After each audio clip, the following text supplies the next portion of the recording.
Allons-y. Bonjour chers élèves de 5e année des humanités. Moi c'est le professeur Thomas, Lemba, vous me connaissez assez. Je suis là pour les cours des SEM.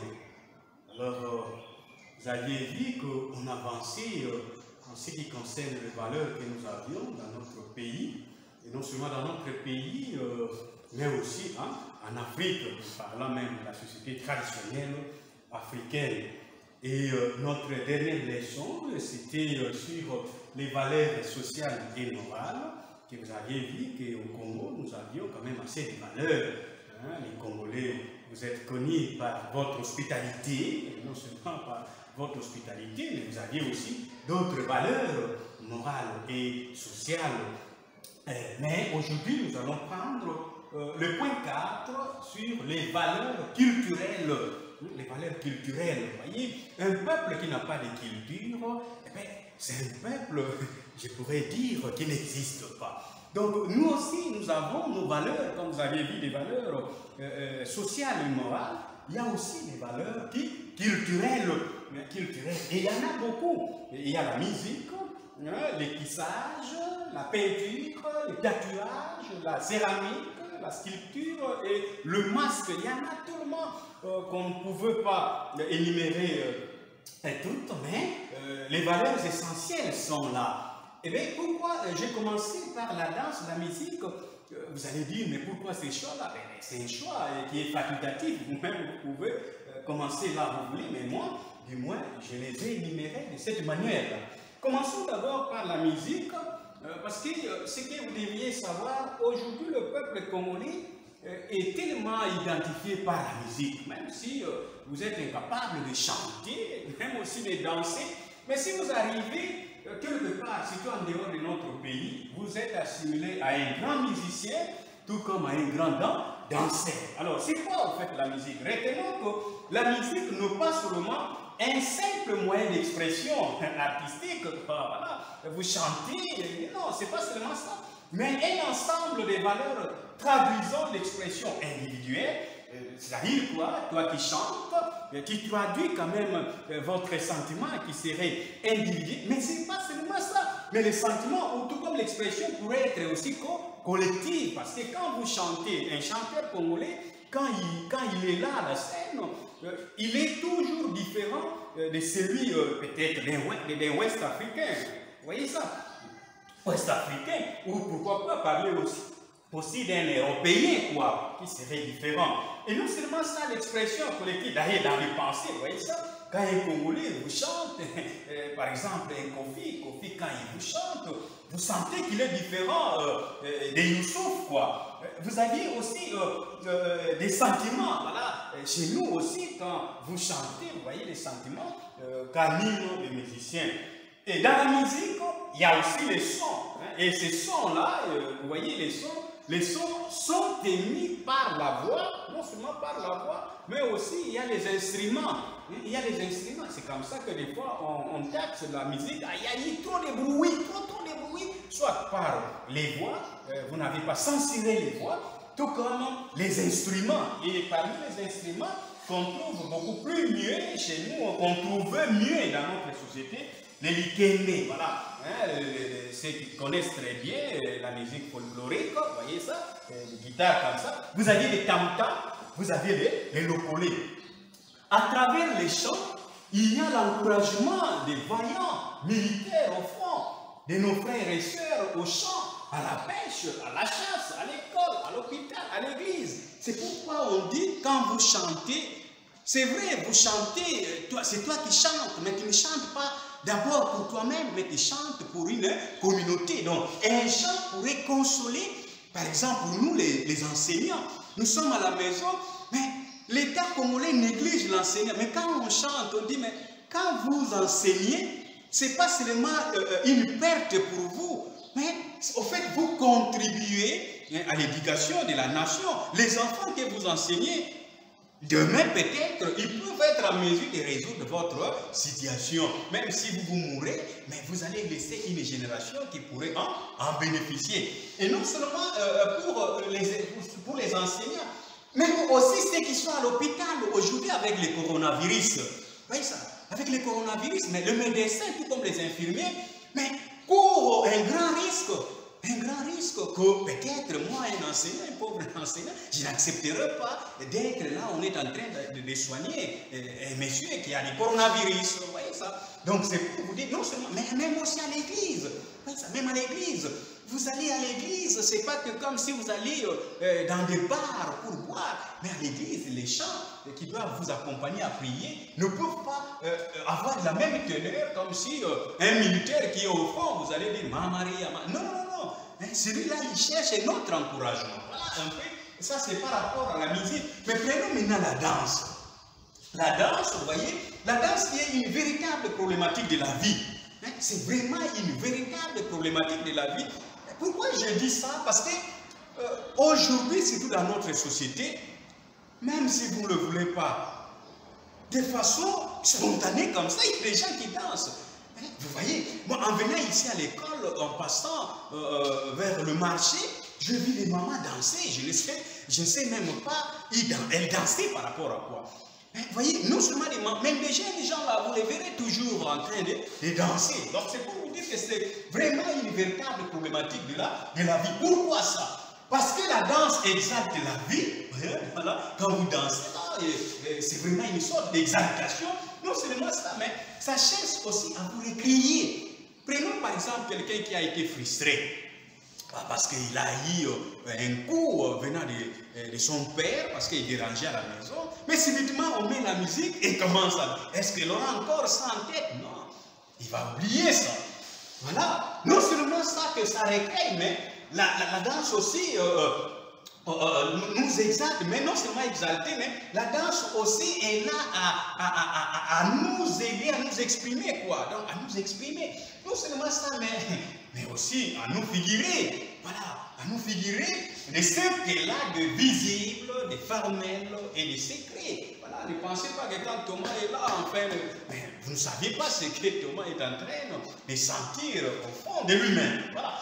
Mais retenons quand même, parce que nous parlons du Congo, le Congo aussi, nous avons des valeurs que nous avions trouvées dans une société qui s'appelle Société négro-africaine. C'est là où je suis allé quand même trouver des sortes de danses, les amis. Des sortes de danses. On ne danse pas pour danser seulement, on danse quand l'occasion se présente. Non seulement quand l'occasion se présente, mais on danse aussi, c'est pour honorer certains hauts faits de la vie. Et non seulement ça, mais lorsque aussi vous deviez apprendre quelque chose. D'où vous aviez, nous, à l'époque, les ancêtres distinguaient trois sortes de danses. Il y a des danses occasionnelles, voilà, des danses qui sont liées à certaines festivités, quoi. Hein, vous aviez une fête, par exemple, la fête des enfants ici, on vous voit comment vous dansez, vous autres. Des fois, c'est là on vous découvre qu'il y a parmi vous des grands danseurs, hein, des grands danseurs ou des grandes danseuses.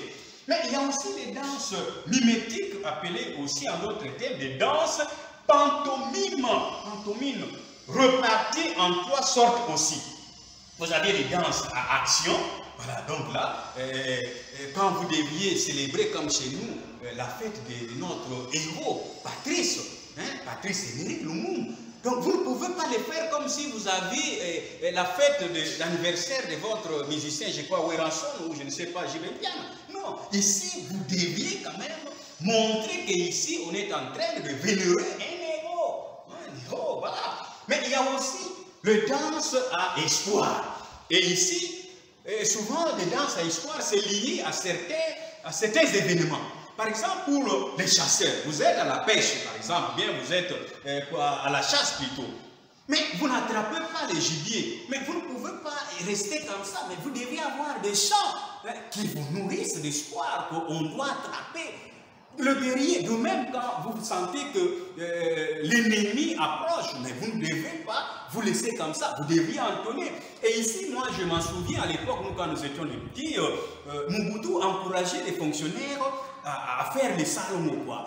C'est qu'aujourd'hui, nous ne le faisons pas. Hein, on ne le fait pas aujourd'hui. À l'époque, quand Mobutu devait devait lancer l'entretien, par exemple, d'une route, ou bien d'une avenue, ou bien d'un quartier, eh bien, ceux qui travaillaient à l'époque savent. Salomo, Salomo, Alinga Moussa. Vous voyez voyez ça? Donc, ça vous motive et vous travaillez. Mais il y a aussi les danses magico-propitiatoires. Ici, ça c'est vraiment lorsque vous deviez vénérer une divinité. Par exemple, chez nous ici, lorsqu'on doit vénérer Antoinette Nengapet, vous ne pouvez pas le faire comme si vous alliez vénérer Thomas. Non, vous voyez, ça c'est une divinité pour nous. Donc nous avions quand même des valeurs comme qu'incarne notre sœur là, Nengapet, et les autres, les Bakanja, et tout ça. Et ce sont des danses comme ça que vous devriez exhiber. Mais en dehors aussi des danses mimétiques et occasionnelles, il y a aussi des danses initiatiques. Alors ceux qui sont dans le village, ils savent très bien, surtout quand à la cérémonie d'un chef coutumier, quand on voudrait introniser un chef coutumier, non seulement un chef coutumier, même d'autres chefs aussi, il y a aussi des chants comme ça. Alors ceux qui connaissent très bien, vous verrez quand ils dansent vraiment avec vivacité, et non seulement vivacité, mais ils se retrouvent, Par exemple, moi, j'ai connu ça à l'époque quand mon oncle fut chef coutumier. Lorsqu'on l'a introduit, vous verrez vraiment des danses comme ça. C'est comme si quelqu'un qui allait attraper l'antilope. Vous voyez ça? Donc c'est ça, des sortes de danses. Mais prenons aussi une autre valeur qui est le tatouage. Aujourd'hui, les jeunes gens que nous sommes, on ne sait même pas l'utilité de ça. Souvent on en abuse. Vous verrez une jeune fille comme ça avec des tatouages partout. Mais vous demandez pourquoi tu as mis ça? Elle ne sait pas. Mais alors que les tatouages, pour nous, surtout dans notre société africaine, c'est synonyme d'une signification. Donc, les tatouages, c'est quoi? Ce sont alors des incisions faites dans la chair pour donner au corps entier. Si ce n'est pas au corps entier, à une partie du corps ou à toute la personne une signification. Donc, vous verrez, la plupart des grands-pères ou des grands-mères que vous aviez à la maison, soit vous verrez, on a coupé une bonne partie d'oreille, soit on a mis un cachet ici sur les fronts. Mais ce n'est pas un fait, ça a une signification. Voilà. Donc, le tatouage peut se pratiquer sur les fronts, comme je vous ai dit, l'abdomen au centre. Donc, il peut se pratiquer sur les fronts, l'abdomen au centre ombilical, ici, ou autour et sur les parties sexuelles, c'est très bien, sur les ventres, sur les dos, sur les cuisses, ou encore sur les joues. Pourquoi? C'est pour une finalité, comme je vous ai dit. D'abord, la première finalité, une appartenance tribale. À l'époque, ce n'est pas comme aujourd'hui où vous aviez des cartes d'identité, on peut savoir que celui-là est de tel territoire. Non, à l'époque, on n'avait pas ça. Alors, on utilisait les tatouages pour symboliser que voilà, vous êtes Mkongo, vous êtes Luba, vous êtes Swahili. Donc, c'est par rapport au tatouage. Mais un besoin aussi esthétique, c'est comme ça qu'aujourd'hui on en abuse. Il y a, surtout pour les besoins esthétiques, les tatouages sont devenus en vogue. Donc vous verrez même sur les doigts, même sur le pied, même partout là. Et quand vous oh oui, vous ne saviez pas que ça me rend vraiment très beau ou très. Voilà. Mais il y a aussi la distinction de rangs sociaux. Vous voyez, à l'époque, ce n'est pas quand vous êtes un simple citoyen, on va vous poser des tatouages. Non, les tatouages aussi, distinguer aussi des gens par rapport à leur rang social. Mais une autre finalité, enfin, c'était un besoin érotique. Érotique ici, vous saviez très bien ici, mais ça, je n'aime pas ça parce que ça vous donne quand même une impression de la souffrance. Quand on va vous supprimer une partie de votre corps, ici c'est précisément chez les filles, chez les jeunes filles, on vous coupe la partie qui vous donne la sensibilité sexuelle. Là. Et donc cette question-là, pour les familles, c'était juste pour limiter peut-être ce qu'on devait avoir. Voilà un peu ce que je pouvais avoir par rapport aux valeurs culturelles de notre pays. Mais il y en a beaucoup, comme vous aviez vu, lorsqu'on les a énumérés. Alors, pour terminer, je ne peux que vous laisser un devoir. Voilà ce que vous devriez faire.